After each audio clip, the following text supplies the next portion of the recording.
जय हिंद दोस्तों, हमारे यूट्यूब चैनल में आप सभी का बहुत बहुत स्वागत है। आज हम NCERT history class 6 chapter number 4 start कर रहा हूँ, जिस चैप्टर का नाम है आरंभिक नगर। चलिए आगे की ओर बढ़ते हैं। पुराने भवन का संरक्षण।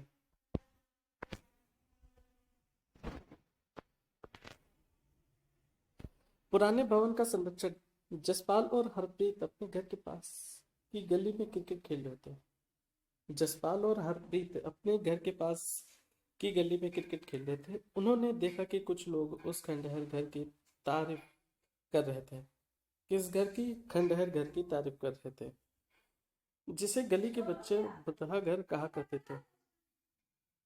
एक ने कहा, इसकी वास्तुकला को देखो,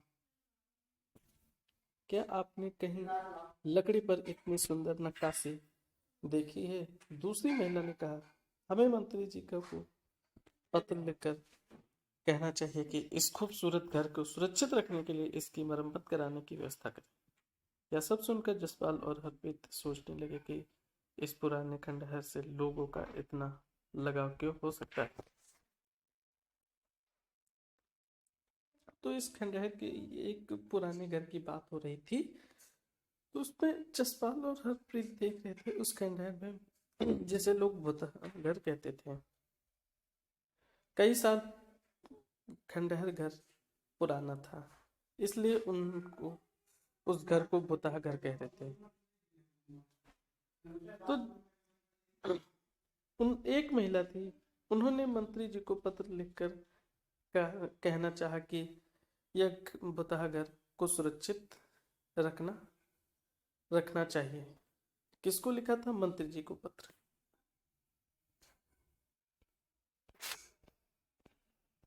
हड़प्पा की कहानी। अक्सर पुरानी इमारत अपनी कहानी बताती है।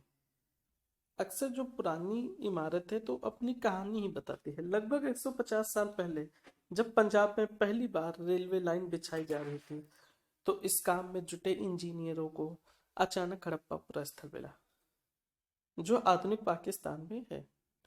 उन्होंने सोचा कि यह ऐसा खंडहर है जहां से अच्छी ईंटें मिलेंगी। यह सोचकर वे हड़प्पा के खंडहरों से हजारों ईंटें उखाड़ ले गए, जिससे उन्होंने रेलवे लाइन बिछाई। इससे कई इमारतें पूरी तरह नष्ट हो गईं। उसके बाद लगभग 80 साल पहले पुरातत्वविदों ने इस स्थल को ढूंढा और तब पता चला कि यह खंडहर उपमहाद्वीप के सबसे पुराने शहरों में से एक है। कौन सा शहर? हड़प्पा। चूंकि इस नगर की खोज सबसे पहले हुई थी, हड़प्पा की खोज सबसे पहले हुई थी। किसने की थी? दयाराम साहनी ने 1921 में। इसलिए बाद में मिलने वाले इस तरह के सभी पुरास्थलों में जो इमारतें और चीजें मिली हैं, उन्हें हड़प्पा सभ्यता की इमारतें कहा गया है। क्या है? नगर की खोज सबसे पहले हुई थी। हड़प्पा नगर की सबसे पहले खोज हुई थी, इसलिए बाद में मिलने वाले इस तरह के सभी पुरास्थल जो इमारत और चीजें मिली, उन्हें हड़प्पा सभ्यता कहते हैं। हड़प्पा सभ्यता की इमारत कहा जाता है। इन शहरों का निर्माण लगभग 4700 साल पहले हुआ था। किन हड़प्पा के नगरों की जो इमारत थी, हड़प्पा नगर की जो इमारत थी, उनका निर्माण 4700 साल पहले, 4700 साल पहले।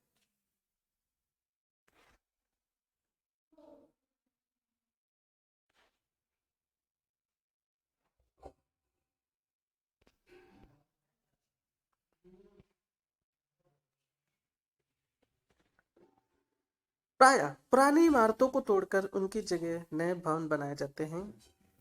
क्या तुम्हें लगता है कि पुरानी इमारतों को सुरक्षित रखना चाहिए? जी हाँ, सही। इन नगरों की विशेषता क्या थी? पुरानी इमारतों की विशेषता क्या थी? इन नगरों में से कई को दो या उससे ज्यादा हिस्सों में विभाजित किया गया था। प्रायः पश्चिमी भाग छोटा था लेकिन ऊंचाई पर बना था, और पूर्वी हिस्सा बड़ा था लेकिन यह निचले इलाके में था। ऊंचाई वाले भाग को पुरातत्वविदों ने नगर दुर्ग कहा है। नगर दुर्ग किसे कहा है? ऊंचाई वाले भाग को पुरातत्वविदों ने नगर दुर्ग कहा है और निचले हिस्से को निचला नगर कहा है। ऊंचाई वाले भाग को नगर दुर्ग कहा है और निचले वाले हिस्से को निचला नगर कहा है। दोनों हिस्सों की चार दीवारियों पक्की ईंटों की बनाई जाती थी। इन नगरों की विशेषता क्या थी? इन नगरों की यह विशेषता थी, दो या दो से अधिक ज्यादा हिस्सों में विभाजित था। प्राय पश्चिमी भाग छोटा था लेकिन ऊंचाई में बना था। जो पश्चिमी भाग छोटा था वह ऊंचाई पर बना था। पूर्वी हिस्सा जो था वह बड़ा था लेकिन निचले हिस्सों में बना था। तो ऊंचाई वाले भाग को ही नगर दुर्ग कहा है और निचले वाले हिस्सों को निचला नगर कहा है। इसकी ईंटें इतनी अच्छी थी कि हजारों साल बाद आज तक उनकी दीवार खड़ी रही। दीवार बनाने के लिए ईंटों की चिनाई इस तरह करते थे जिस तरह से खूब दीवार मजबूत रहे। कुछ नगरों के नगर दुर्ग में कुछ खास इमारतें बनाई गई थी। मिसाल के तौर पर मोहनजोदड़ो में खास तालाब बनाया गया था। कहाँ पे? मोहनजोदड़ो में, जिसे पुरातत्वविदों ने महान स्नानागार कहा है। महान स्नानागार इसे कहा है। मोहनजोदड़ो में एक खास तालाब बना हुआ था जिसे हम स्विमिंग पूल कहते हैं। इस तालाब को बनाने में ईंट और प्लास्टर का इस्तेमाल किया गया था। इसमें पानी का रिसाव रोकने के लिए प्लास्टर के ऊपर चारकोल की परत चढ़ाई गई थी। इस सरोवर में दो तरह से उतरने के लिए सीढ़ियां थी।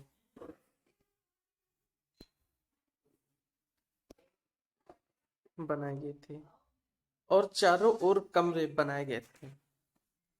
उसमें भरने के लिए पानी कुएं से निकाला जाता था। उपयोग के बाद इसे खाली कर दिया जाता था। शायद यहाँ विशिष्ट नागरिक विशेष अवसरों पर स्नान किया करते थे। कालीबंगा और लोथल जैसे अन्य नगरों में अग्निकुंड मिले हैं। कालीबंगा और लोथल जैसे नगरों में अग्निकुंड मिले हैं जहाँ संभवतः यज्ञ किए जाते होंगे। हड़प्पा, मोहनजोदड़ो और लोथल जैसे कुछ नगरों में बड़े बड़े भंडार गृह मिले हैं जहाँ पे अनाज इकट्ठा किया करते था। कहाँ पर? मोहनजोदड़ो और लोथल जैसे नगर में। ये नगर आधुनिक पाकिस्तान के पंजाब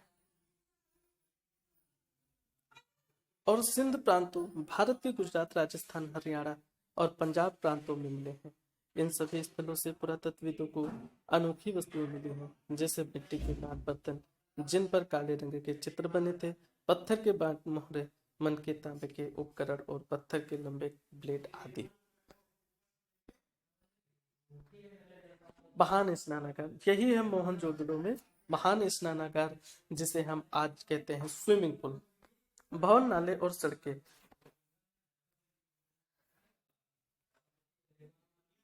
हड़प्पा के नगरों में ईंटे की चिनाई। ये देखिए, हड़प्पा के नगरों में ईंटे की चिनाई। भवन, नाले और सड़कें। इन नगरों के घर आमतौर पर एक या दो मंजिल होते हैं थे। इस तरह के घर एक या दो मंजिल के होते थे। घर के आंगन के चारों ओर कमरे बनाए जाते थे। घर के आंगन के चारों ओर कमरे बनाए जाते थे। अधिकांश घरों में एक अलग स्नानागार होता था और कुछ घरों में कुएं भी होते थे। भवन, नाले और सड़कें जो थी, तो जो घर बनाए जाते थे तो उसमें बीच में आंगन बनाया जाता था। आंगन के चारों ओर कमरे बनाए जाते थे और घरों में एक अलग स्नानागार, स्नानागार नहीं, स्नान घर यानी कि स्विमिंग पूल जिसे कहते हैं, वो भी बनाया जाता था। कई नगरों में ढके हुए नाले थे। इन्हें सावधानी से सीधी लाइन में बनाया जाता था। हर नाले में हल्की ढलान होती थी ताकि पानी आसानी से बह सके। अक्सर घरों की नालियों से सड़कों की नालियों से जोड़ दिया जाता था, जो बाद में बड़े नालों में मिल जाते थे। नालों के ढके होने के कारण इनमें जगह जगह पर मेन होल बनाए गए थे, जिनके जरिए इनकी देखभाल और सफाई की जा सके। घर, नाले और सड़क का निर्माण योजनाबद्ध तरीके से एक साथ ही किया जाता था। नगरीय जीवन। हड़प्पा के नगरों में बड़ी हलचल रहा करती थी।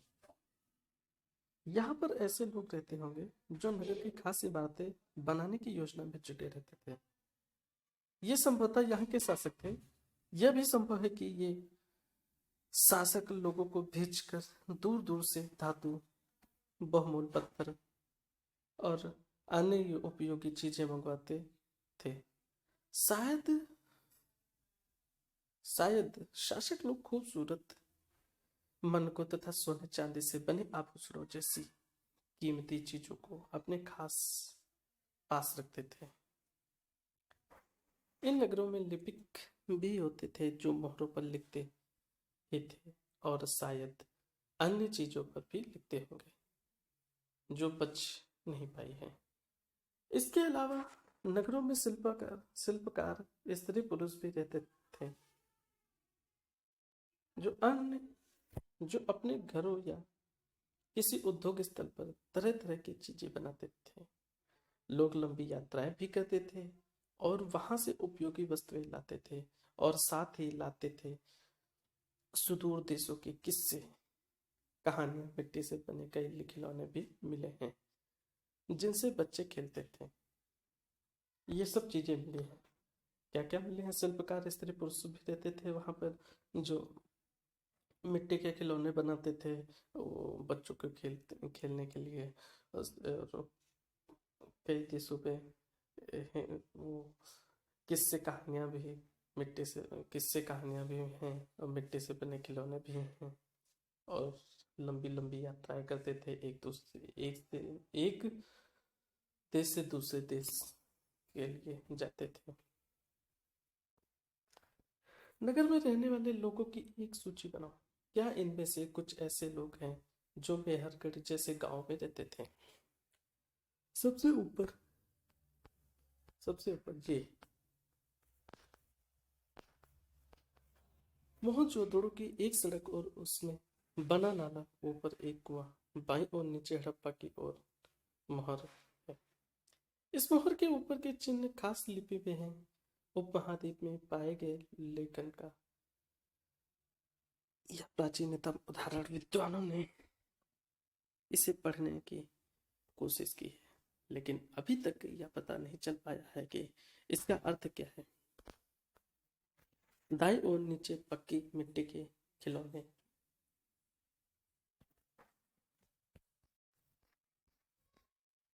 नगर और शिल्प। आओ कुछ ऐसी चीजों के बारे में अध्ययन करें जो हड़प्पा के नगरों से प्राप्त हुई हैं। पुरातत्वविदों को जो चीजें वहां मिली हैं उनमें अधिकतर पत्थर, शंख, तांबे, कांसे, सोने और चांदी जैसी धातुओं से बनाई गई थी।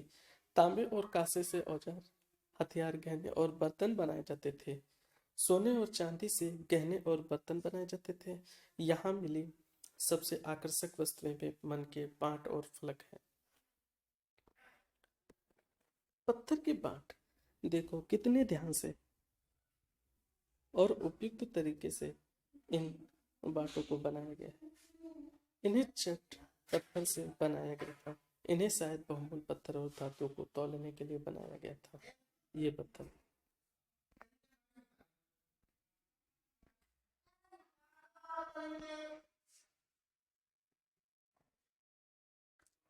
हड़प्पा सभ्यता के लोग पत्थर की मोहरें बनाते थे। इन आयताकार मोहरों पर सामान्यतः जानवरों के चित्र मिलते हैं। हड़प्पा सभ्यता के लोग काले रंग से डिजाइन किए हुए खूबसूरत लाल मिट्टी के बर्तन बनाते थे। हड़प्पा सभ्यता के जो लोग थे वो पत्थर की मोहर बनाते थे और आयताकार मोहरों पर सामान्यतः जानवरों के चित्र मिलते थे। अधिकतर ज्यादातर उन मोहरों पर जानवर के चित्र मिलते थे। हड़प्पा सभ्यता के लोग काले रंग से डिजाइन किए हुए खूबसूरत लाल मिट्टी के बर्तन बनाते थे।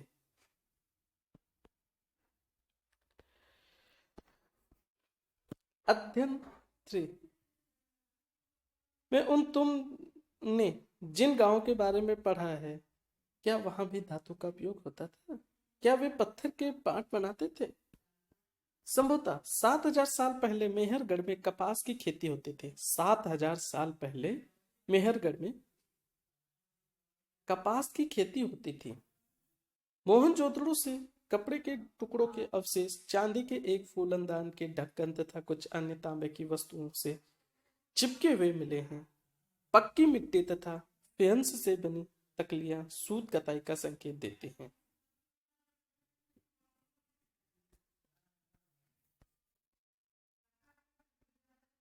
इनमें से अधिकांश वस्तुओं का निर्माण विशेषज्ञों ने किया था। विशेषज्ञ उसे कहते हैं जो किसी खास चीज को बनाने के लिए खास प्रशिक्षण लेता है। विशेषज्ञ किसे कहते हैं? विशेषज्ञ उसे कहते हैं किसी खास चीज को बनाने के लिए खास प्रशिक्षण लेता है। जैसे पत्थर हो गया तराशने, मन के चमकना, चमकाना या फिर मोहरों पर पच्ची कारी करना आदि।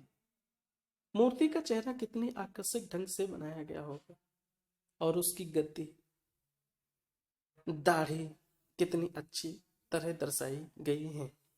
यह किसी विशेष मूर्तिकार का ही काम हो सकता है। हर व्यक्ति विशेषज्ञ नहीं हो सकता था। हमें यह पता नहीं है कि क्या सिर्फ पुरुष ही ऐसे कामों में प्रशिक्षण हासिल करते थे या फिर केवल महिलाएं ही। शायद कुछ महिलाएं और पुरुष दोनों ही इस काम में दक्ष देते हैं। हर व्यक्ति विशेषज्ञ नहीं हो सकता है, बात सही है। क्योंकि जो ताजमहल बनाया है तो आज के समय में वो ताजमहल नहीं बना पाएगा, वो भी पुराने जमानों के समय में, लगभग 1600 ईस्वी के समथिंग।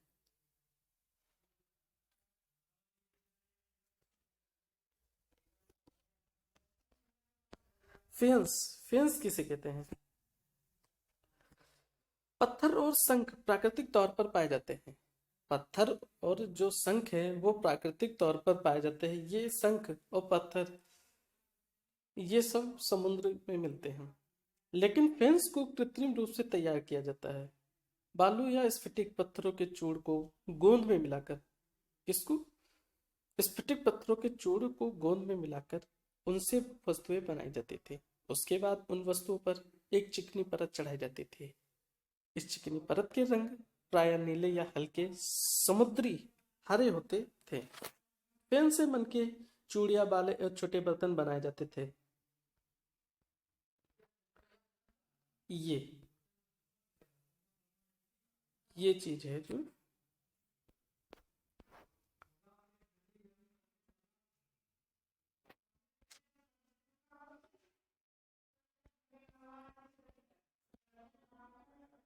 ये चीज ये हाथों से बनाई गई मूर्ति थी।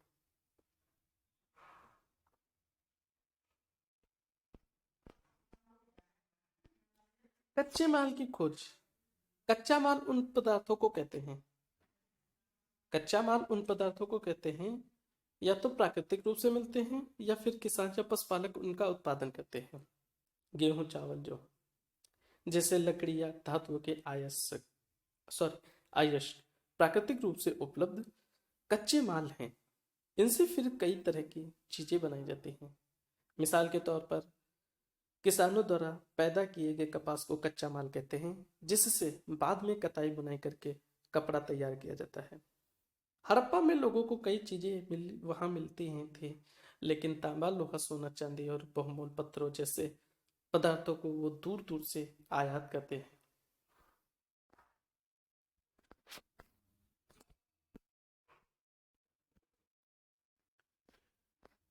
हड़प्पा के लोग तांबे का आयात संभवतः आज के राजस्थान से करते हैं। तांबे का जो आयात है वो राजस्थान से करते हैं। यहाँ तक कि पश्चिमी एशियाई देश ओमान से भी तांबे का आयात किया जाता है। कांसा बनाने के लिए तांबे के साथ मिलाई जाने वाली धातु टीन का आयात आधुनिक ईरान और अफगानिस्तान से किया जाता था।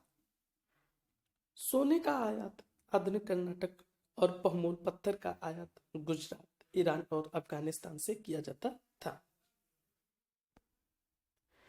चीजों को एक जगह से दूसरी जगह कैसे ले जाया जाता था? इन चित्रों को देखो, एक खिलौना है और दूसरी मोहर। क्या तुम बता सकते हो कि हड़प्पा के लोग यातायात के लिए किन साधनों का प्रयोग करते थे? पिछले अध्यायों में क्या तुमको पहिए वाले वाहनों की जानकारी दी गई है? नगरों में रहने के लिए भोजन। नगरों में रहने वालों के लिए भोजन। लोग नगरों के अलावा गांव में भी रहते थे। वे अनाज उगाते थे और जानवर पालते थे।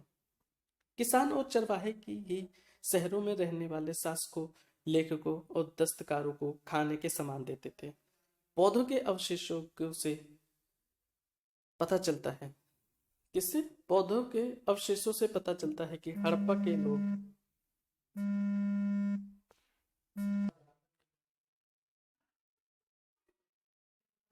लोगों के सॉरी लोग नगरों के अलावा गांव में भी रहते थे। वे अनाज उगाते थे और जानवर पालते थे। ये चीज हो गई।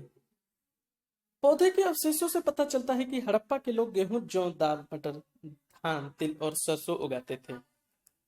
जमीन की जुताई के लिए हल का प्रयोग एक नई बात थी।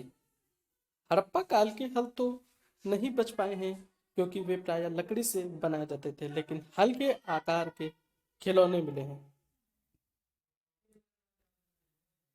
इस क्षेत्र में बारिश कम होती थी, इसलिए सिंचाई के लोग कुछ तरीके अपनाए होंगे। संभवतः पानी का संचय किया जाता होगा और जरूरत पड़ने पर उससे फसलों की सिंचाई की जाती होगी। हड़प्पा के लोग गाय, भैंस, भेड़ और बकरियां पालते थे। बस्तियों के पास आसपास तालाब और चारागाह होते थे, लेकिन सूखे महीनों में मवेशियों में झुंडों को चारा पाने की तलाश में दूर दूर तक जाते रहते थे। वे बेर जैसे फलों को इकट्ठा करते थे, मछलियां पकड़ते थे और हिरण जैसे जानवरों का शिकार भी करते थे। गुजरात में हड़प्पा कालीन नगर का सूक्ष्म निरीक्षण। कच्छ के इलाके में खदिर बेन के किनारे धौलावीरा नगर बसा था। कौन सा नगर? धौलावीरा। वहां साफ पानी मिलता था और जमीन उपजाऊ थी। धौलावीरा में वहां का जो पानी था वह बहुत साफ था और वहां पर जमीन उपजाऊ थी। जहां हड़प्पा सभ्यता के कई नगर दो भागों में विभक्त थे। कितने भागों में? दो नगर भागों में विभक्त थे। वही धौलावीर नगर को तीन भागों में बांटा गया था।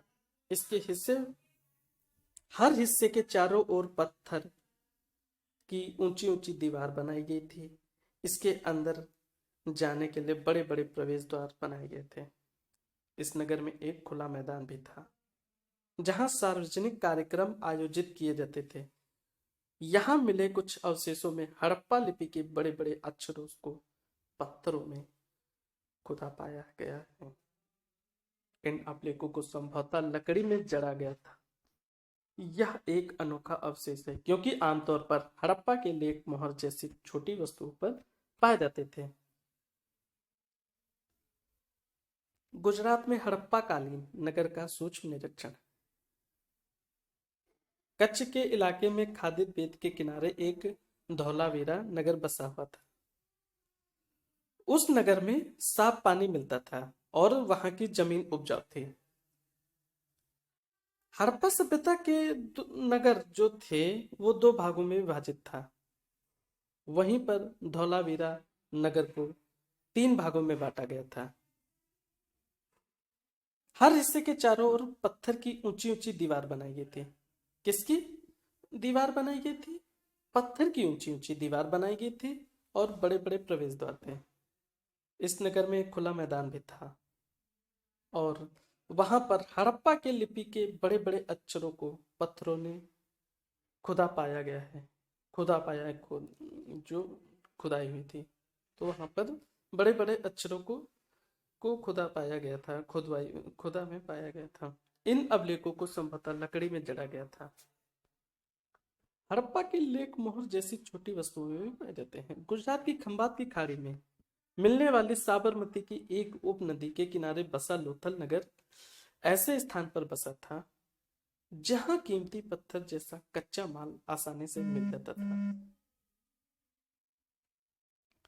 गुजरात की जो खंभात की खाड़ी थी, तो वहां पर उपनदी के किनारे बसा एक लोथल नगर था।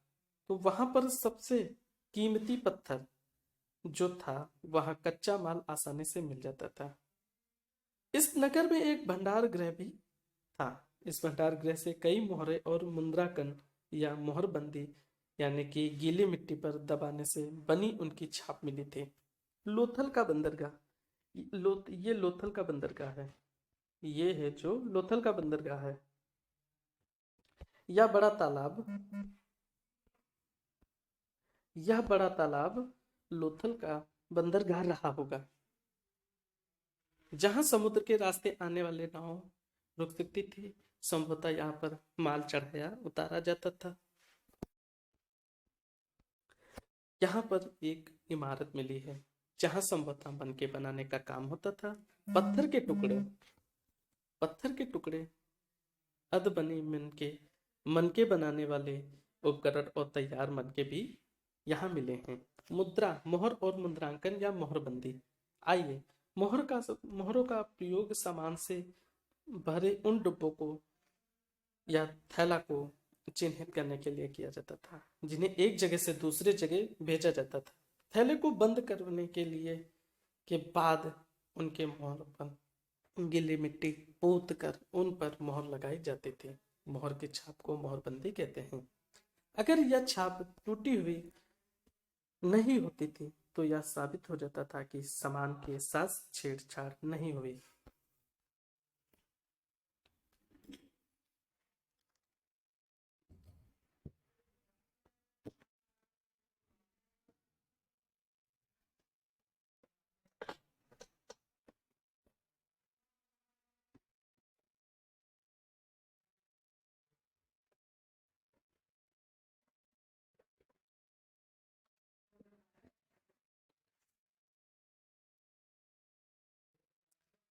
सभ्यता के अंत का रहस्य।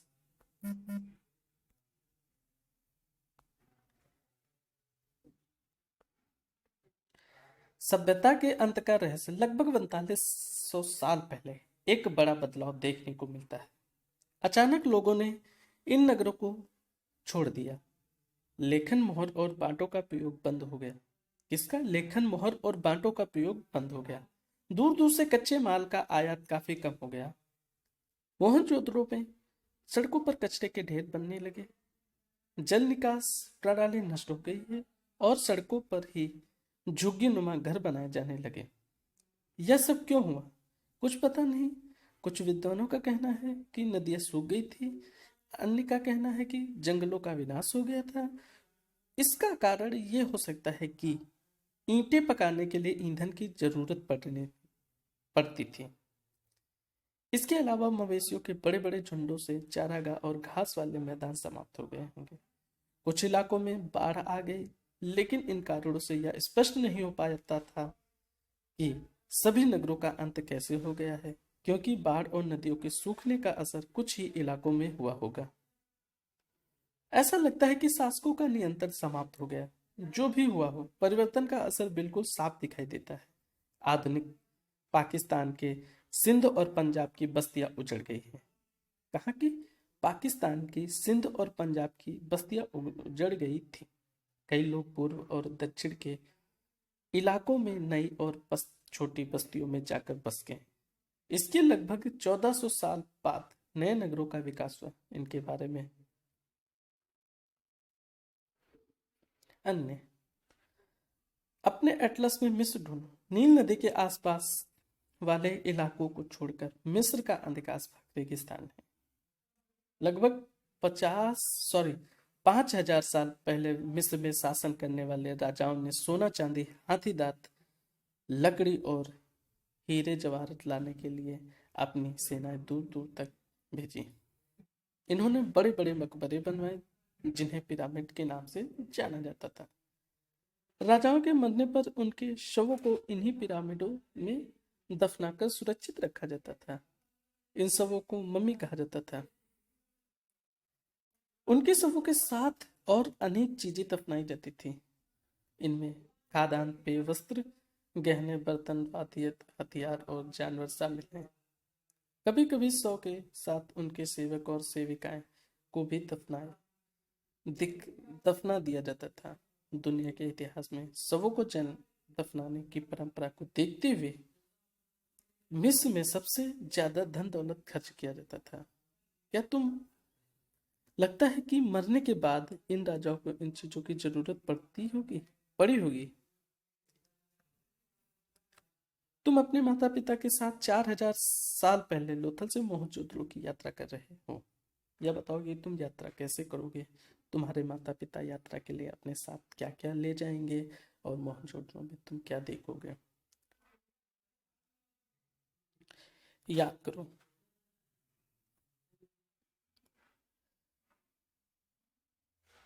उपयोगी शब्द: नगर दुर्ग, शासक, लिपिक, मोहर, शिल्पकार, धातु विशेषक, कच्चा माल, हल, सिंचाई। बस आज के लिए इतना ही। कल के दिन नेक्स्ट चैप्टर।